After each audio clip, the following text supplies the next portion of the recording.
நம்ம கரிமீன்கள் விட்டுருக்க தொட்டியில் உள்ளே போடுறதுக்காக கற்கள் சேகரிக்கிறதுக்கு இந்த சிறிய நீரோடைக்கு வந்தேன்.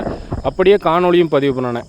எந்த மீன்களுக்கு நம்ம கற்கள் சேகரிக்க போனோனோ அந்த கரிமீன்கள் கூட இந்த ஓடையில் இருக்குது. காணொலியிலையும் பதிவாயிருக்கு.